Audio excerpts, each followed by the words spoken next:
চামচ তেল দিয়ে দিলাম 2টো শুকনো লঙ্কা।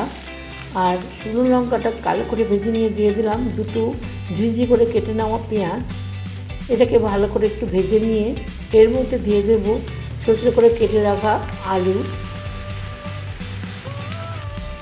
আলু আর পেঁয়াজটাকে একটু ভালো করে ভাজতে হবে।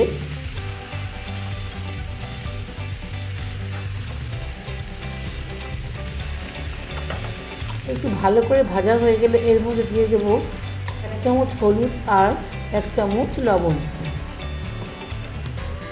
এই সবজিটা লুচির সাথে, রুটির সাথে, সবের সাথে খুবই ভালো লাগে। এরপর এর মধ্যে দিয়ে দেবো 2টো ছোটো ছোটো করে কেটে নেওয়া টমেটো। এর মধ্যে টমেটোটা একটু বেশি দিলে খেতে ভালো হয়, তাই টমেটোটা একটু বেশি পরিমাণে দিতে হবে। দিয়ে দিলাম মটরশুঁটি।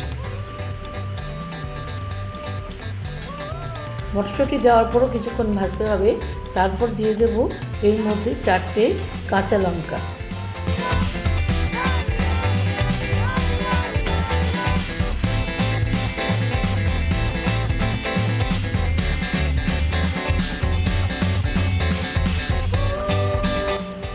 এরপর দিয়ে দেবো এর মধ্যে পরিমাণ মতো জল, যাতে আলুটা ভালোভাবে সিদ্ধ হতে পারে।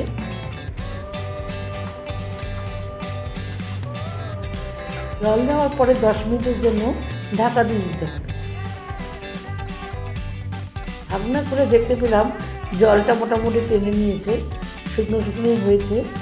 এবার একটু ভালো করে নেড়ে নিয়ে এর মধ্যে দিয়ে দেবো ঝিঝি করে কেটে রাখা ধনেপাতা আর একটু চিনি। এর মধ্যে একটু মিষ্টি দিলে খেতে একটু ভালো হয়।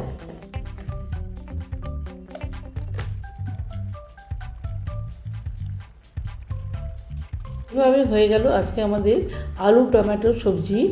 এটা রুটি, লুচি সব কিছুর সাথে খেতে খুবই ভালো লাগে।